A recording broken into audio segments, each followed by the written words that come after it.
Determining the main idea. A main idea is the main point of a speech, the subtopic of a speech, or the basic idea of a text.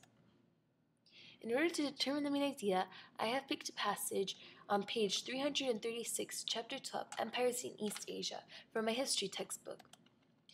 Mongols and the Chinese. To determine the main idea, I must read the beginning and ending sentences of the two paragraphs.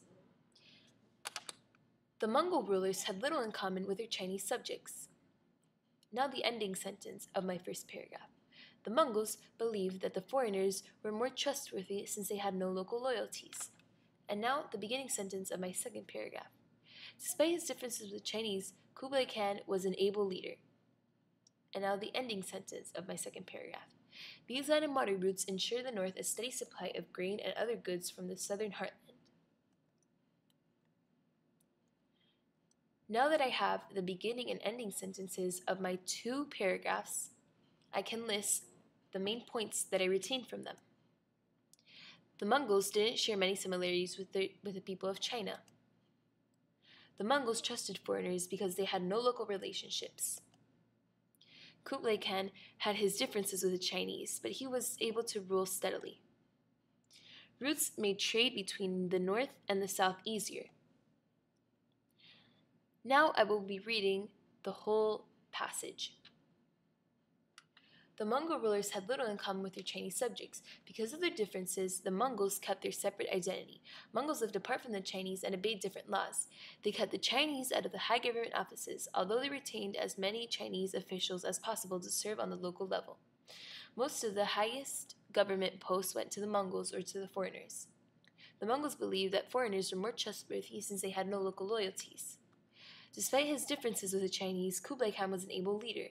He restored the Grand Canal and extended it 135 miles north of Beijing. Along its banks, he built a paved highway that ran some 1,100 miles from Hangzhou to Beijing. These land and water routes ensured the north a steady supply of grain and other goods from the southern heartland. After reading the whole passage, we can gather two more facts about the Mongols and the Chinese. Mongols lived away from the Chinese and obeyed different laws, and the highest government positions were given to the foreigners. Kublai Khan restored the Great Canal and built a paved highway. Now I have gathered 6 points from the whole passage. The Mongols didn't share many similarities with the people of China. The Mongols trusted foreigners because they had no local relationships.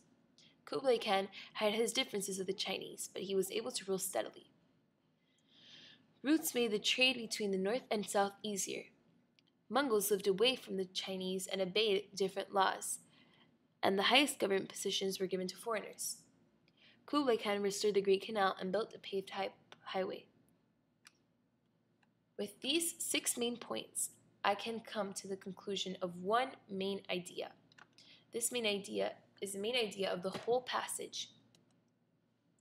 Kublai Khan was a strong and successful leader despite the many differences he had with the Chinese. His empire was admirable and stable. And this is how you find the main idea of a passage.